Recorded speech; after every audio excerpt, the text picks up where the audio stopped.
Baik, lanjut yang part yang kedua, yaitu menjelaskan tentang pemrograman while loop. Di sini yang pertama yaitu menjelaskan bagaimana algoritma bekerja untuk mengatur logika dan langkah-langkah dalam pemrograman. Yang kedua, memahami metode yang digunakan dalam while loop untuk mencapai hasil yang kita inginkan.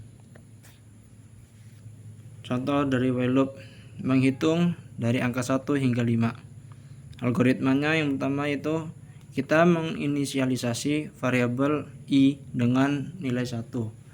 Variabel i ini kita bayangkan dia bernilai 1.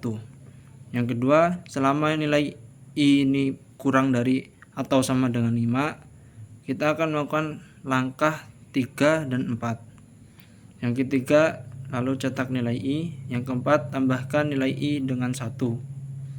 Dan yang kelima, ulangi dari langkah 2 sampai kondisi i kurang dari sama dengan 5 tidak terpenuhi. Proses eksekusi. Metode yang digunakan yaitu inisialisasi, mulai dengan menetapkan nilai awal untuk variabel yang digunakan dalam kondisi loop. Yang kedua, evaluasi kondisi. Memeriksa apakah kondisi i kurang dari sama dengan 5 terpenuhi sebelum setiap iterasi.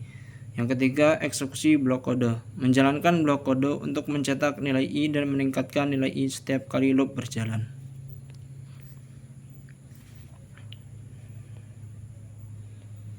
Infinite loop atau loop tak berujung terjadi ketika kondisi dalam while loop selalu bernilai benar. Kita harus menghindari kecuali memang diperlukan karena dapat menyebabkan program macet atau berjalan tanpa henti. Adapun struktur dasar dari while loop. While buka kurung kondisi buka kurung awal. Menggunakan tanda slash itu hanya untuk blok kode yang akan kita eksekusi selama kondisi bernilai benar. Masih struktur dasar while loop. Inisialisasi. Sebelum masuk ke dalam loop, biasanya variabel yang kita gunakan dalam kondisi loop harus diinisialisasi terlebih dahulu. Kondisi. Pada setiap iterasi, kondisi diperiksa. Jika kondisi bernilai true, maka blok kode dalam while akan dieksekusi. Eksekusi blok kode. Jika kondisi terpenuhi, maka blok kode dalam while akan dijalankan oleh pemrograman.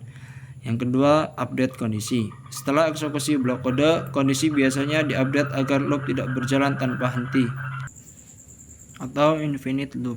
Yang ketiga yaitu perulangan. Proses ini diulangi sampai kondisi bernilai false atau salah. Adapun manfaat dari praktik terbaik. Yang pertama, fleksibilitas. While loop sangat berguna untuk kondisi yang membutuhkan evaluasi dinamis. Yang kedua, kontrol penuh.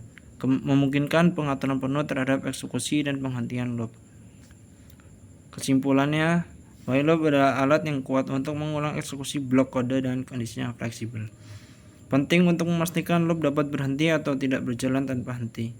Yang ketiga, praktik terbaik adalah menjaga loop sederhana, jelas, dan terkomentar dengan baik.